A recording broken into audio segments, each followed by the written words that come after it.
This is an indirect kiss. Ooh, an indirect kiss. Ooh, through a juice box. Cause spit is magic. Yeah, cause spit is magic now. Magic saliva. So this is an episode. Is this the first time we see Steven's mother? Like, we see her in it's a in statue form. Yeah, but we do see her. I've been looking at the episode list, by the way, because even people are like, the Amazon has it backwards and stuff. It's like, you know, really, even fucking Amazon can't get it Why right. can't anybody just fucking release them in the proper order? So I'm checking them. It looks like the next few are in the right order. Yeah, so if I'm right, I think this is the first time we see the mother in the statue. Steven accidentally, or he does it, Amethyst accidentally cracks her gem and has to get it fixed, and it turns out Steven's tears, or at least Rose's tears, could heal, but his tears can't. I have no tears to give. Yeah, on top of that, he just has a hard time crying. And then at the very end, when he does cry... Which I did love that line. What do you mean you have a hard time crying? You cried about snakes earlier today. They have no arms! They have no arms! That was really funny. But even when he does cry, it still doesn't work. So he finds out by healing Connie's sight, she no longer needs glasses, that his spit apparently has healing powers. So that's... What a random superpower. I know, that's going to be really weird in future episodes when someone's damaged, he's just like, there you go. Just a whole bunch of loogies. So, yeah, it's a couple interesting angles to take this at. I mean, I really like when, because I think it plays a little against type, that he does not cry for his mother because he doesn't know her. And it's like he wants to be able to cry, he wants to feel like... Well, his girlfriend cried before... Yeah. No, go on! Yeah, but even that's like really, and that is really sad, because everyone should, you know their parents and stuff like that, but, you know, he does not have a connection. He hears all these great things, that he knows that she probably is great, but it's different than actually feeling the person, experiencing them and stuff. So I really like that. I thought that was actually, you know, because...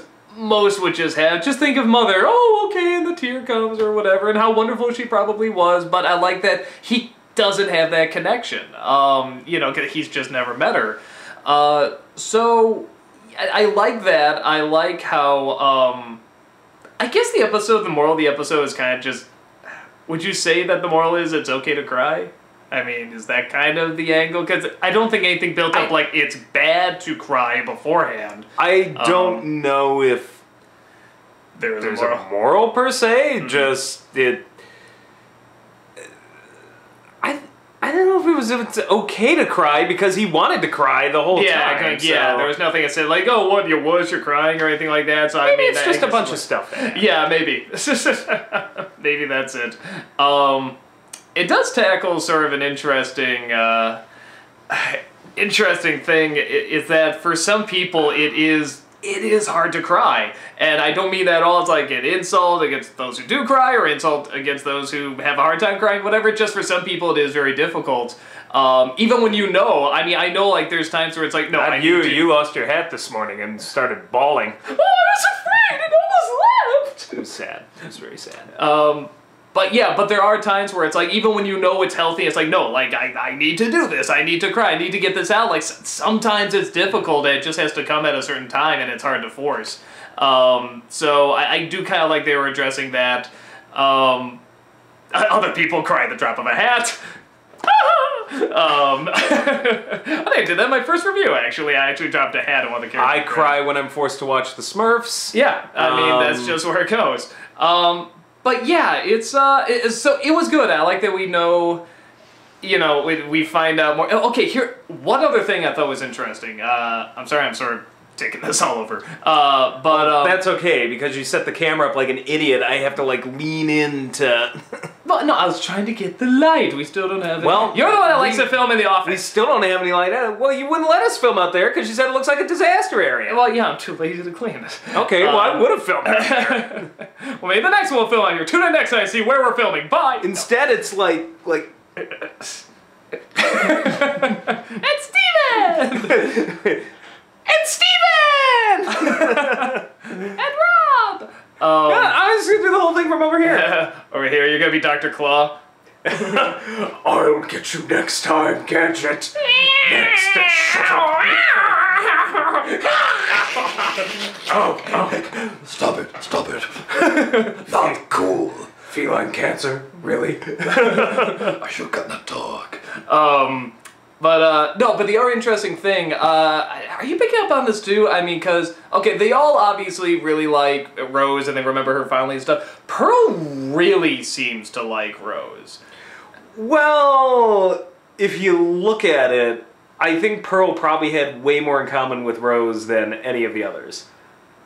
That she does seem like the most responsible. Pearl is the most prim, proper... Will you come into the shot? No! You're really gonna do it? No, I'm gonna totally do it from over here. Okay. It's gonna be the ninja review. No, Pearl I thought was the most prim, proper... What? Oh, where did he go? Where did he... You're such a dick. No, we'll do it like this. So Pearl was the most prim and proper, I thought, out of the three. I never should have started the Playwright Project. Anyway, if you want to... I was having a thought. No, you weren't. You were having an ass moment of trying to stay in the camera. Hey, Doug, I'm somewhere in your room. Come find me. All right. Are you here? All right, fine. Readjust it. Yes. Okay, well, that's why I was doing here. Hold on. Okay, well, point being, Rose is a healer. She seems fairly nice from what everyone says. Everyone misses her very much. Pearl is the prim, proper one. Very pretty, dainty. She's kind of wafy. You know, she's got the pastel colors. And she's also neurotic. Always super organized. Super panicky. I always get the impression that Rose may have been... How do I put this? You know how Garnet and Amethyst feel like somehow they connect together even though they're kind of opposites? Well, I guess they like did they complement each other. Like, I feel like Rose and Pearl would have been the same way, whereas Pearl is more neurotic, Rose would have been a little more laid back, but their personalities are still similar enough that they complete each other. Yeah, they completed each other and they clicked. I don't get that from Garnet or Amethyst when it comes to Pearl. Yeah, I get Pearl's always panicking that Garnet or Amethyst are going to fuck something up. Well, they both seem very much like, you know, just the action-oriented, hold on. Here we go. Yeah, they seem very much like the action-oriented people, you know, Garnet and Amethyst, they're, you know, just go in, rush. You know, with Amethyst, it's very much, hey, let's just have fun, and Yeah, Garnet's, Pearl you know, is the very type A serious, personality. Yeah, but now the interesting thing is, like, even with that, you know, because we've had Korra and stuff like that that's opened up, you know, is it like a friendly love, is it a sisterly love, or is it like a couple love? You know, or even just Pearl? like... Yeah, I mean, or even like a warrior's love or something like that. Where it's Well, just she had a kid. Well, Rose had a kid, so I would...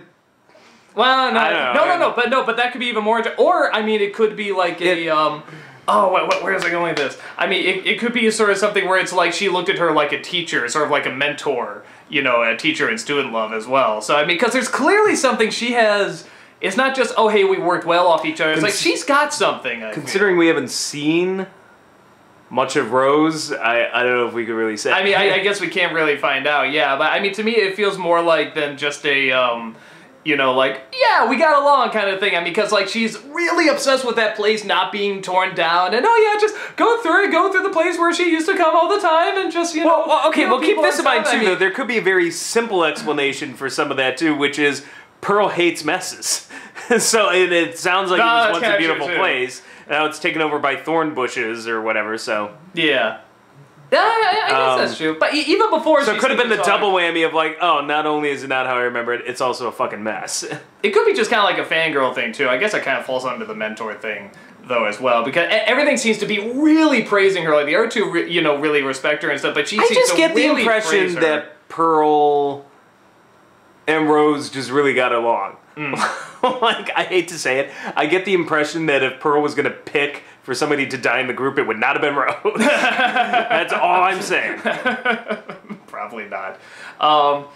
But yeah, because she seems to talk the most about Rose. I never quite picked it up because I sort of thought it was all three, but then this one I'm like, yeah, like she really seems to talk about her a lot. So, and it's interesting, and most of the stuff that's always like the most lovely stuff is usually from Pearl. But yeah, it could be a mentor thing, could be just best pals. I mean, could be like a sisterly thing or something. I don't know. But yeah, no, I like this one, and I like the. That was a really good episode. And I like the plot points of, well, now we know the gems can break, and what happens makes you talk backwards and turns you into Mr. Fantastic. Yeah, so some of that animation on her got a little nightmare fuel-ish. It was when Steven was trying to cry and squeezing his that was a little, ooh. That was definitely, I kept thinking it was gonna like pop out or something. Yeah, a lot of funny expressions too when Connie's trying to get the story out of me. I mean, those were some fun expressions. But yeah, no, I thought it was good. We found out a good deal. It had some genuinely nice emotion to it too. I like that weird bit where he thinks he sees the statue reaching out towards him, and then it's just the statue standing there. And that's a nice little, oh, what was that? Was that real? Was that something in the water? Did he just imagine that? So I like that. No, it was a good episode. And what I like too, the indirect kiss is actually not a very big part of it. It's just something that pops up at the end. And it's like, even though it's called an indirect kiss, although maybe it's the mother indirectly kissing her son, you know, through the crying thing somehow. I don't know, they don't reveal everything yet, but no, I did think that was funny, because I'm thinking to myself, well, how's this indirect kiss gonna happen? Because that's what it's called, and I thought that was a fine way to do it. But that was interesting, she still kept the glasses, too. Like, she just popped out the glass. It's her identity. Maybe, I don't know. It was getting too confusing for the animators. Maybe they're just like, you know what, we have this drawing. The chart shows staying on model is the best thing to do, so it's like, we already have the toys made. The chart is where it's at. Listen to the chart. So, yeah, good episode. I think we're getting pretty close to the end of the first season, actually. So, if, again, going kind of by the Amazon thing, but I think there's only like 2 left, I think. Now it turns out that the next 3 they're gonna run are all from season 4, which hasn't even been aired yet. Don't watch it! See you there!